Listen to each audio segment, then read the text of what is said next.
Well, good morning. Happy Black History Month. Thank you for being here today. Thank you, Mr. President, for having us as well. I am State Representative Ismail Mohammed. I represent Ohio House District 3, which includes Linden, North Linden, Mifflin Township, Clinton Township, Easton, and parts of Shore North. I am a proud member of the Ohio Legislative Black Caucus and support the legislation we have discussed here today. We would be remiss to stand up here and discuss legislation that raises the Black community without discussing legislation that impacts social equity in our state. As a freshman legislator, I have been working hard to address social justice, working specifically on two bills regarding this anti-lunch shaming bill and a marijuana expungement bill.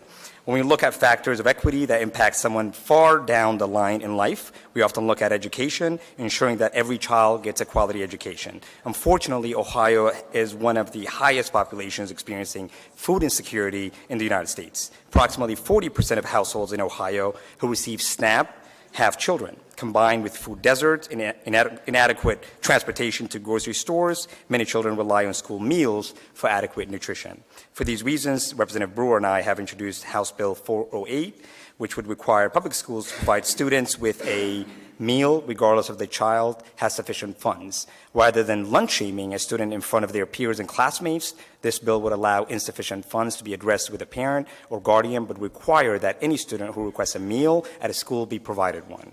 The other piece of legislation I've been working on with my colleagues on both sides of the aisle it's to introduce a bill regarding minor marijuana offenses. As many of you guys may know, I'm an attorney by trade. I've done quite a bit of work regarding minor misdemeanor offenses. I've represented individuals. This is an issue that affects the Black community and specifically communities of color altogether.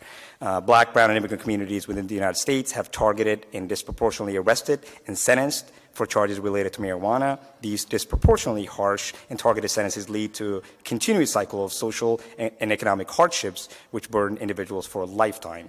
Minor drug offenses on someone's record can prevent access to opportunities such as housing, employment, and resources necessary to live a life with freedom and dignity. Oftentimes, people being denied housing or employment don't know that it's because of their record until it's too late. Expunging minor misdemeanor offenses would help address some of the inequities that immigrant and Black communities face, removing barriers like navigating the legal field, language, and other prohibitive costs. Forgiving minor misdemeanor offenses maintains what this General Assembly has already demonstrated through other ideas discussed today. That offenders deserve every opportunity to reintegrate into society as tax-paying workers and family members. This represents one more way we can make that goal a reality. I remain committed to restorative justice for communities of color across Ohio and addressing inequities that have become institutionalized in our state. We must continue to address the wide range of topics that impact the Black community and ways in which we can lift each other. Now I'll pass it on to my good friend, Assistant Leader to our caucus, Representative Dontavius Geralds.